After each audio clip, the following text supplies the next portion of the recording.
We'll be right with you, okay? I'll let you know what's going on.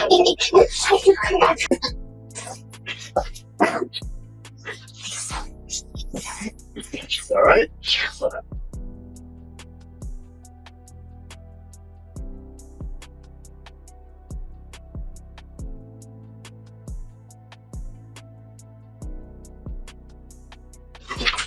Everything okay? Yeah.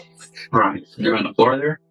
I'm scared. Let's get into Gypsy Rose Blanchard, because this girl has been out here serving more plot twists than a whole season of Real Housewives.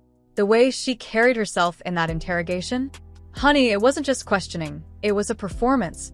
I'm telling you, if Netflix had cameras rolling, they wouldn't have needed a script. Now picture this.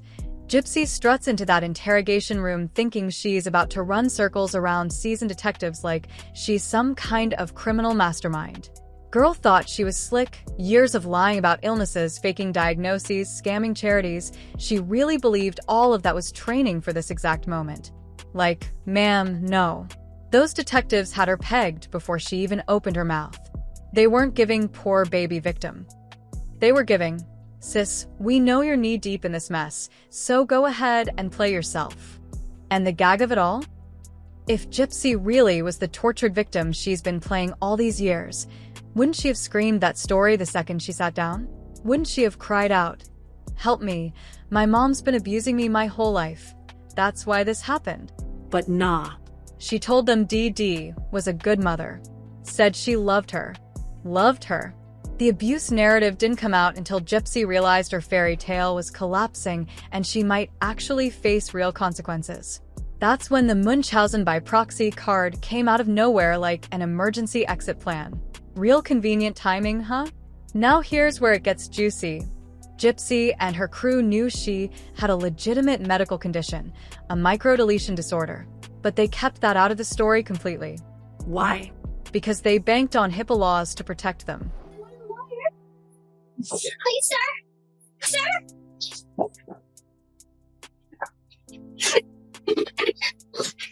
I want a lawyer. Please, I need a lawyer. Okay, have a seat. Please, I need a lawyer. Okay, have a seat. I'd be curious if anybody Gypsy has talked to feels they're getting the full story. And it's really a talent to be able to bring the emotions of what a trauma survivor has to go through. Actually, kind of the first time I've been honest. Besides being honest, with my attorneys. Even that, I haven't been completely honest with them. They figured nobody could expose the truth.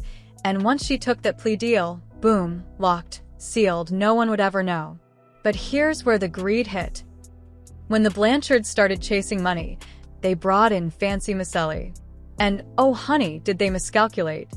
Fancy went digging through those records, probably thinking she was about to confirm Gypsy's victim story. But instead, she said, something is off. And when she pieced it together, she didn't keep it quiet. Nope. She spilled it for the world to see. Now, whether she did it out of guilt, out of disgust, or because she saw dollar signs in exposing the truth, we'll never know. But honestly, it doesn't matter. She blew the lid off, and without her, Gypsy would still be parading around unchecked, selling her poor me narrative while cashing sympathy checks. And the media? Lord have mercy. They ate that victim storyline up like it was Sunday brunch. Documentaries, dramatizations, endless specials. Everywhere you looked, Gypsy was the poor, helpless girl, and DD was the wicked witch of Missouri. We all believed it because it was shoved down our throats.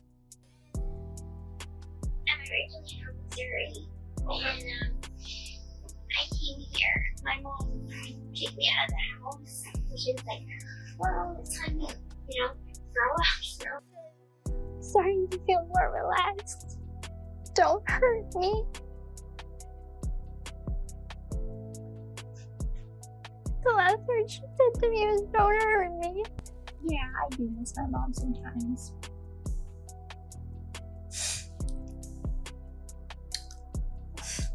Nobody dared question it, because why would we?